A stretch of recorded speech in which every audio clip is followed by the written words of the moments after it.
Good evening and welcome to Release Your Wings. Tonight we'll start off with a little experiment because our topic is how thoughts are creative. Our premise is every thought has some reaction somewhere, starting within your body. So pretend just a second that you have a lemon and you're going to cut it in half. And in your mind's eye, imagine you cut that half in half. So you've got a really thick lemon wedge. And what I'd like for you to imagine is you open your mouth, raise your tongue, and squirt it underneath your tongue. Imagine that vividly. Notice what your mouth is doing. Chances are you have saliva coming into your mouth. Now why? Because your mouth responds to the acidic acid so it doesn't hurt the membranes. But where's the acid? The acid's only in your mind. Sounds a little like the Matrix, doesn't it? I'm Dan Bagley, and I'm interviewing Shireen Chada tonight, and we're talking about how thoughts are creative, starting from the body all the way out into the rest of the world. So, Shireen, with that long introduction... I actually felt the saliva in my mouth. You know, virtually everybody does if they're paying attention. And that just amazes me because it gives a very quick way of seeing that, yeah, it was only my thought about a lemon that made it. So can you think of any other things? In fact, you shared with me when you were taking a nap about some thoughts you had. I was actually taking a nap recently, and what this feeling was is I was having anxiety about something. And after a very long time, I was actually having anxiety about something. And this was after a very long time. I was noticing this, how there was a physical sensation for every anxious thought I had. And I was thinking that this is about after 15 years I'm experiencing something like this, and I remember this earlier on how I used to experience that occasionally when I was studying and stuff.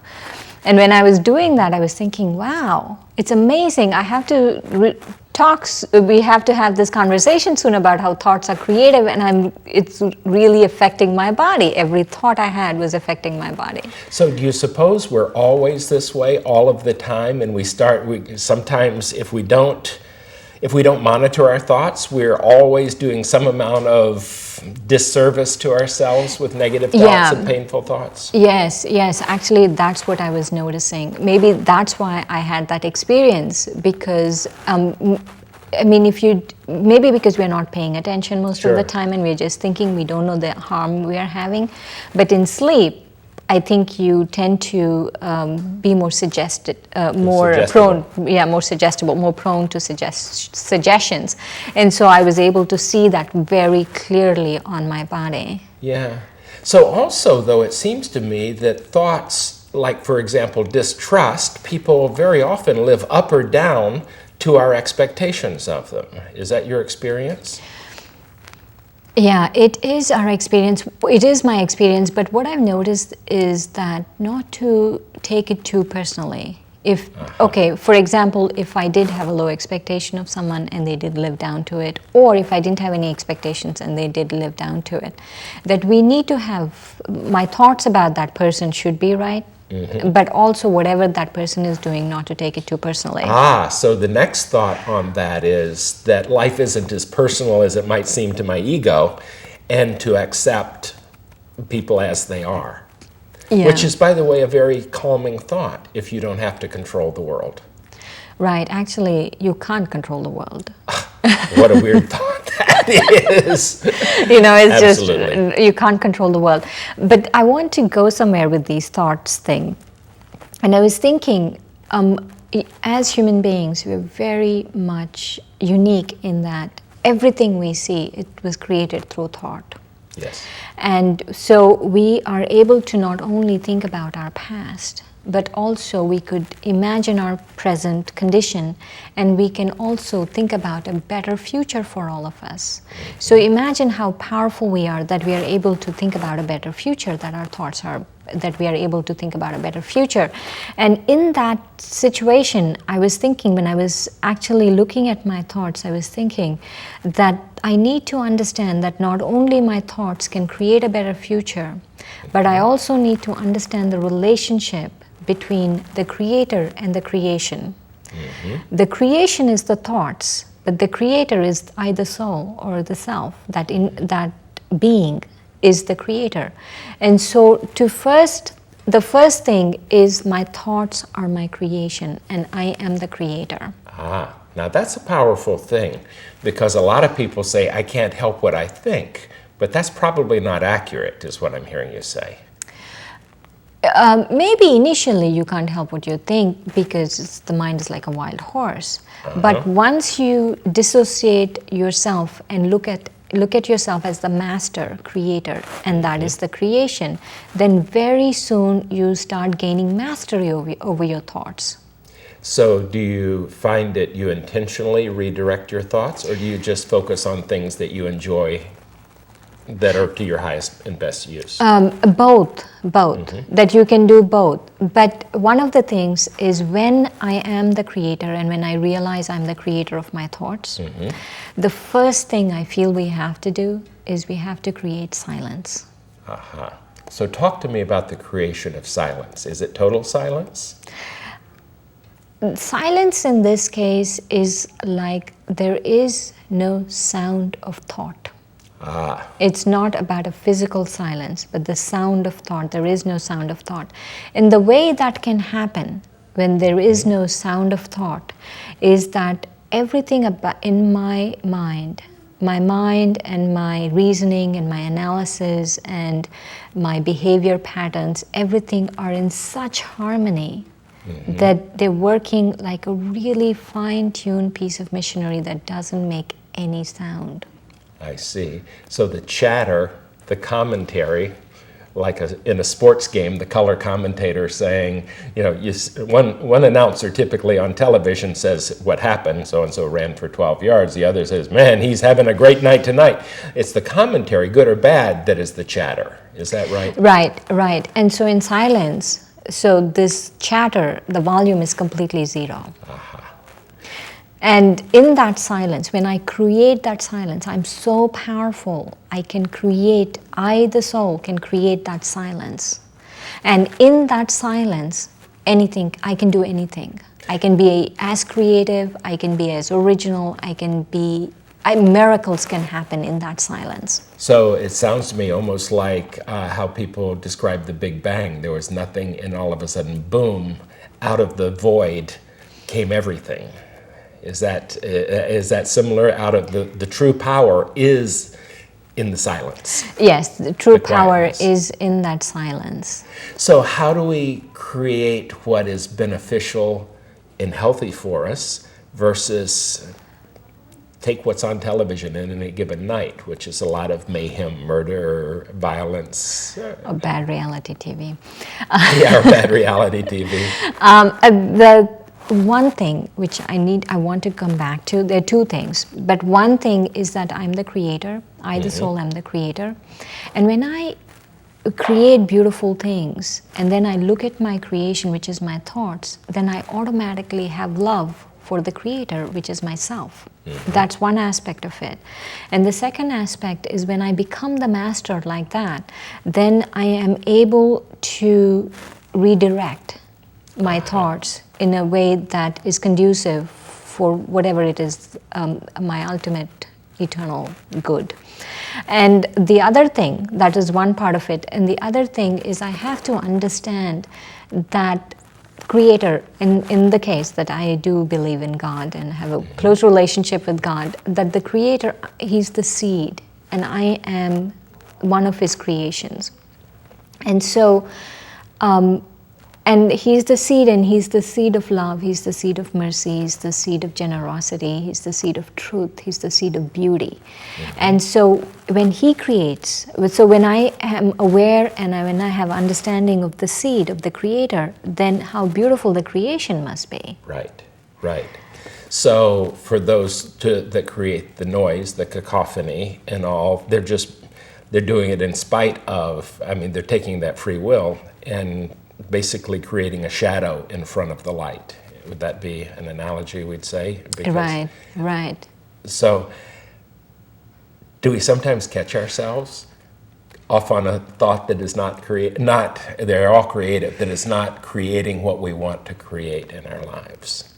In other words, I think, must redirect saying, I don't want to go there. Right. It's a very important part. There are two aspects about this thought. One is a break, and one is steering. What, To steer, to redirect, Right. So one is the break. And so the first one is the break. And so we have to be aware that I have a break. Yes. That my thoughts, I can break them. They just are not going to go anywhere. And the way I can make my break powerful is I use it. Even if I'm not, let's say I'm thinking nasty thoughts and it's going around and around and around, even if I break 2 times in half an hour, then the next time I have to break, I'd be able to break 4 times. But I have to learn to break. It's very important. So there is a break. There's an innate break within us, but I have to learn to use it. And the more I use it, the more powerful it becomes. So at a deeper level, applying the break and knowing you can change your thought or stop thoughts that are disturbing to you, pretty soon you start realizing, I am the master of this. Yes, exactly. And I guess that's where the steering comes in. Yes, and then I steer. I redirect and I say, okay, I don't want to be here, I want to be here. Yeah. So within that, we pretty much are responsible, whether we know it yet or not, and I think now we know it, that we're responsible for how we think on an habitual basis.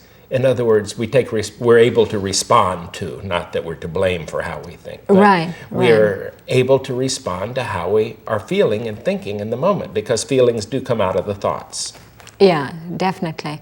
And also what happens is the responsibility, people I feel get afraid to take responsibility because they think it's too much work and all of that. But part of the responsibility is if you just start observing, then you'll see that, yes, in the observation itself, that things change. So is this always expecting everything's going to turn out wonderful, this rosy thinking, or is it more, I have faith that I can do as well as possible? In other words, where do you draw the line between ignoring that I'm not doing well at work and creating something that really works for you? Does that make sense? In other words, ignoring feedback and just saying, I love me just the way I am. No, I feel that you can't fool yourself. If you really objectively look at yourself, that's what is observing yourself. You objectively look at yourself, then you'll know where you have to change. And I feel that is very important. You have to look at yourself and see, where do I have to change? It's not either or. Right. You have to do both. Got it. So the ego part that always wants to be right and in control and when I say perfect, I'm using that in quotes because in a strange way, the soul is always perfect, but the behavior around it is not always perfect. Right, the manifestation of what we're doing. Yes. We have to acknowledge that we are not behaving in a perfect way. None of us really are at this point, and we have to acknowledge that. But also we have to have the aim that I want to do this. And that aim and that observation of me that I'm not fulfilling my aim, all of those things actually make it. I make it to the aim just by these very simple things. So sometimes having like-minded friends who share your values makes it easier to remember what your aims are, I would think. Yeah, right. And also, if you're constantly surrounded by thoughts that are not only that you have to deal with your own negative thoughts, but you're constantly surrounded by people who are going to give you negative feedback and negative thoughts, that really pulls you down. It's obvious, right? So in the creative it's just process, obvious to me. No, I think it's obvious to anyone if we think about it long enough or are focused enough, because I believe that's what I'm hearing you say is we should focus on what we wish to create, but it's too easy sometimes to slip into focusing on what we want to avoid, which is creating the opposite of what we want. For example, don't think of an elephant right now and focus on that. Well, you can't.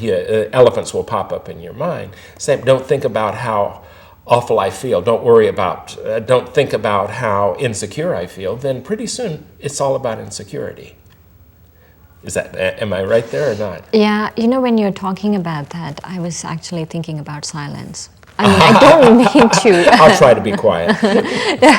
I don't mean to be thinking about silence while Yeah. paying it. I was paying attention to what you were saying.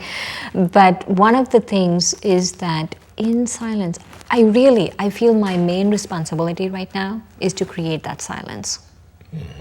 In that silence, whatever needs to happen, my thoughts will become powerful, my creation will become powerful, everything around me will become powerful, is in that silence. So maybe to make thoughts, the best thoughts, the most creative possible, is to go to the meditation and go to the silence.